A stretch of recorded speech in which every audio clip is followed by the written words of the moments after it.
Anna Hager, and welcome to my kitchen. Today I'll be showing you how to make Italian crackers, or known in Italian as taralli. I'll be making a slight twist to the original taralli, which are usually savory, made with pepper or with fennel. They actually originated in the region of Puglia, which is the heel part of the boot of Italy. But of course there are many variations throughout the various regions of Italy. These are a sweet version of these taralli, and they're small in size, so they're called tarallini.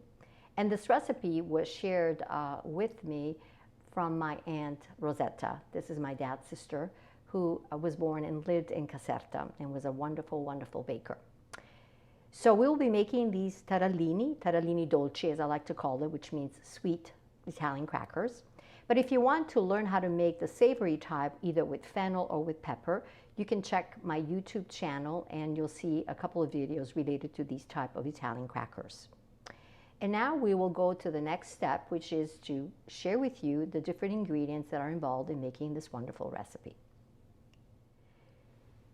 Here we have about 2 1/4 cups of flour. Then we have 1/2 cup of white wine. It's dry white wine. It can be any kind, as long as it's not Moscato, which usually is a sweet wine, has added sugar, and you want to stay away from that. Then you also need about 1/4 cup of vegetable oil. Any kind will do, sunflower or canola. You need sugar, about 4 tablespoons. And then you need a whole egg, as well as some baking powder, the equivalent of 1 teaspoon.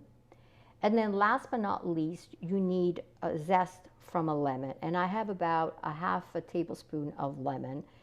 You can see I have a whole lemon here, and I grated half of it using this zester.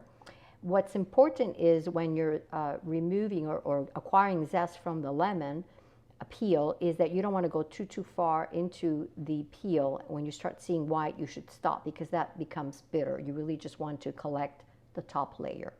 So as you can see, they're very simple and basic ingredients that we will be putting together, and I will be showing you that how to do that, and how to knead this wonderful recipe and turn them into little cookies.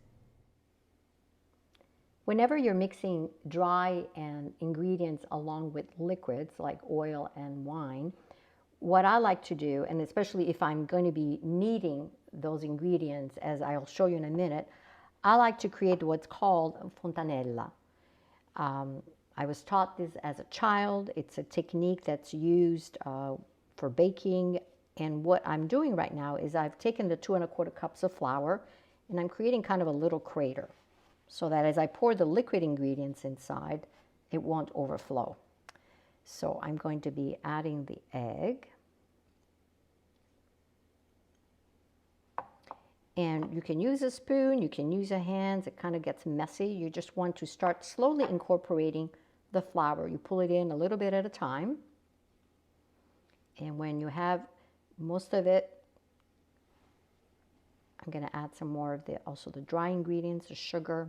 You just want to make sure that all is mixed well. I could do this in a bowl, but since I have to use this kneading board later, I'm finding that this is easier to do and be able to mix it all together. I'm going to add the sugar. Since it's getting a little sticky, so I'm going to still create the middle part, and I'm going to add some of the wine. Again, I'm pulling in the flour to mix it together.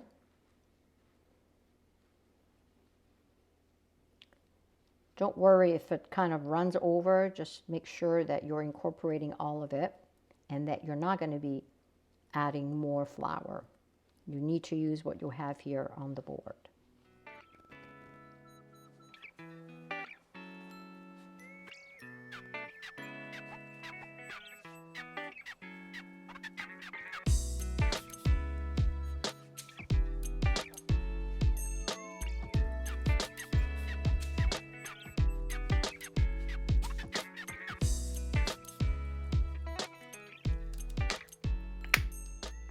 Okay, now I've finished adding all the wine. I'm adding the baking powder, And last but not least is the wine, the oil I meant. Not olive oil, it's vegetable oil. So you'll end up having a kind of a very moist dough. And it may seem kind of sticky right now, but don't worry. It will turn into a ball, I promise you. I'm going to use this scraper just to make sure that I'm incorporating all of the flour. As I said, it's important you do not add any more to it. Just be a little patient.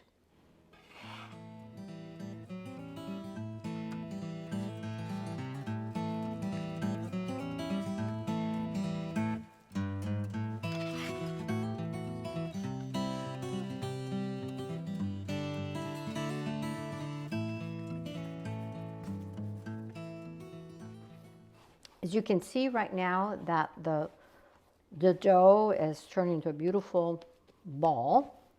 It's very moist because of, of course, the oil and also the wine. And you can see that it's not sticking to the board, and that's when you know that it's ready, okay?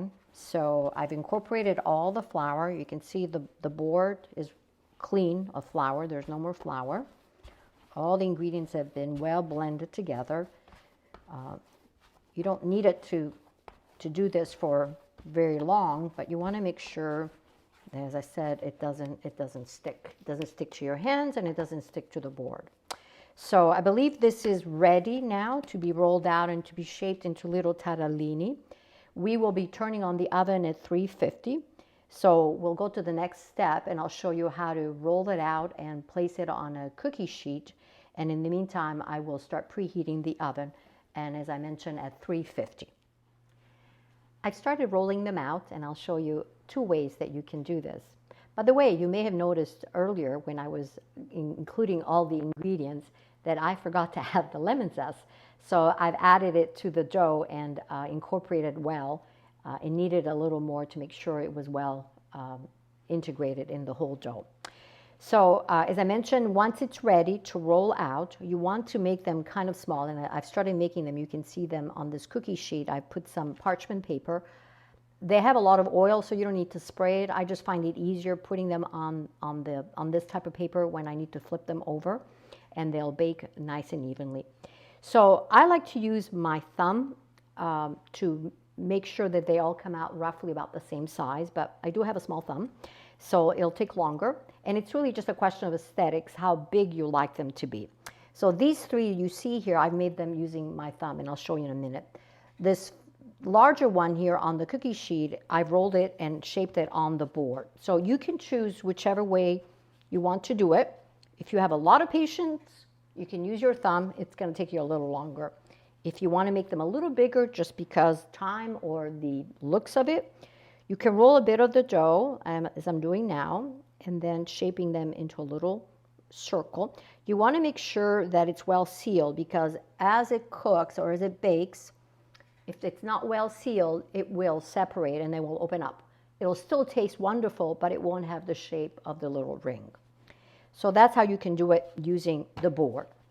Using your thumb, this is what I like to do. I like to kind of have it fairly evenly in terms of thickness, and then what I do is I put it around my thumb, wrap it around, make sure to seal it, and then I roll it off, and there you go.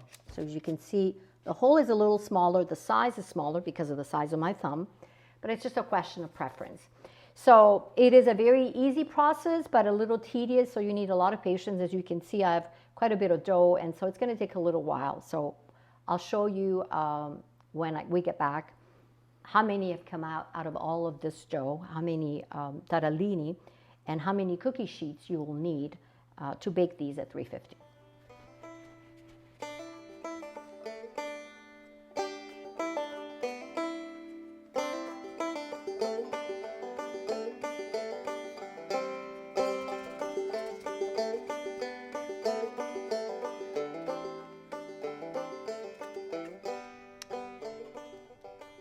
As you can see, I've filled up this first cookie sheet. As I mentioned earlier, it has been lined with parchment paper, and about half of the dough has been utilized to roll these out. They vary in size again, depending whether you use the thumb or you roll them on the kneading board. It doesn't really matter. What's important to remember is that you can put them fairly close together, like I have, because they will grow very slightly in size. You don't have to worry about that they'll stick together. So the oven has been preheated at 350. So I will put this first cookie sheet in the oven, and while they're baking, I'll continue rolling the rest of the dough.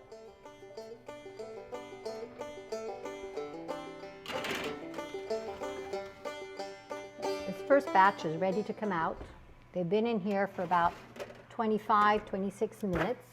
As you can see, I've mentioned that they really did not grow much in size, but they're nice shade of brown, both on top and under. They don't need to be flipped over. So I'll put this aside for it to cool off, and the next batch will go in, and then at the end I will show you how many actually have been baked from that batch that we made earlier. Well, we did it. They are all baked, as you can see on this cookie sheet. These are all the wonderful snack that we call tarallini, or Italian crackers, but they don't look anything like crackers.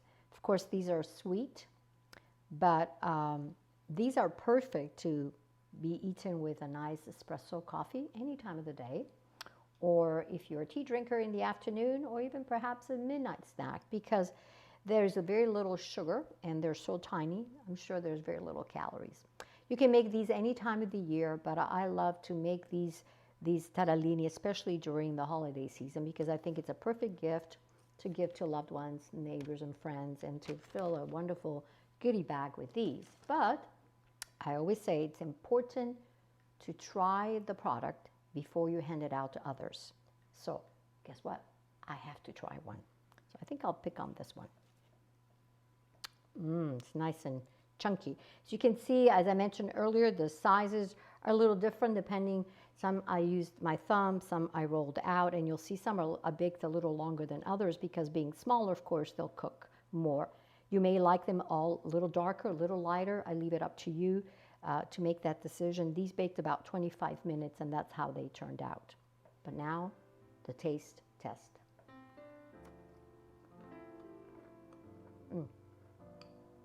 They're nice and crunchy, not too sweet, just perfect. The only thing missing, oops, a cup of coffee. Oh well, better luck next time. Hope you try these. Have a wonderful day.